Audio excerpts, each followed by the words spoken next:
no longer bound to the law. Now, dear brothers and sisters, you who are familiar with the law, don't you know that the law applies only while a person is living? For example, when a woman marries, the law binds her to her husband as long as he is alive.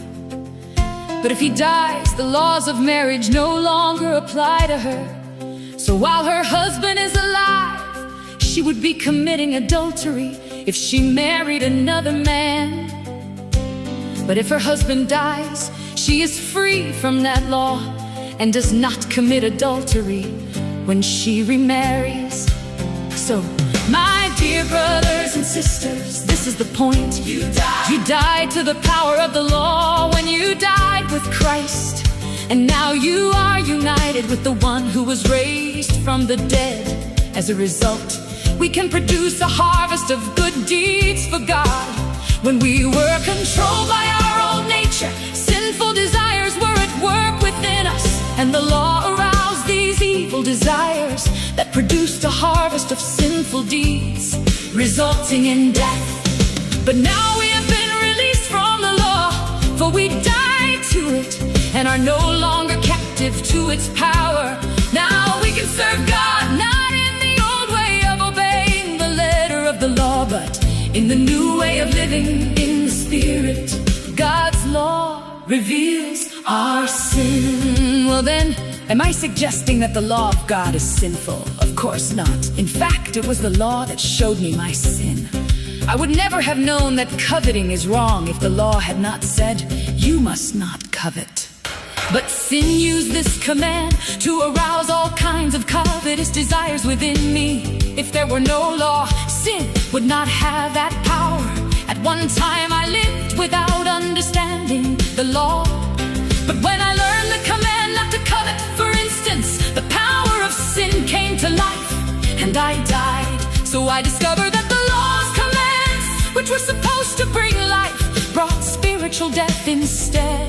Sin took advantage of those commands and deceived me. It used the commands to kill me.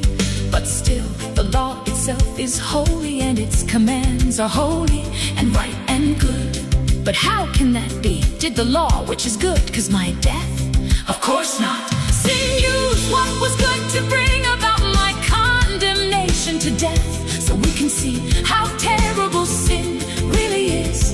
It uses God's good commands for its own evil purposes.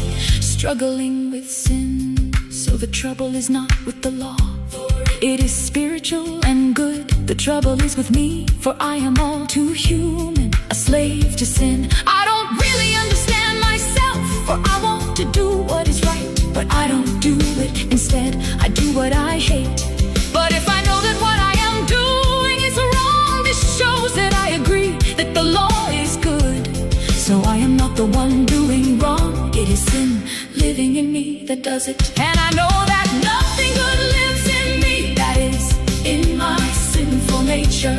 I wanna do what is right, but I can't. I wanna do what is good, but I don't. I don't wanna do what is wrong, but I do it anyway. But if I do what I don't wanna do, I am not really the one doing wrong. It is sin living in me that does it. I have discovered this principle of life, that when I wanna do what is right, I inevitably do what is wrong. I love God's law with all my heart, but there is another power within me that is at war with my mind. This power makes me a slave to the sin that is still within me. Oh, what a miserable person I am! Who will free me from this life that is dominated by sin and death? Thank God, the answer is in Jesus Christ our Lord. So you see how it is. In my mind, I really wanna obey God's law, but because of my sinful nature, I am a slave to sin.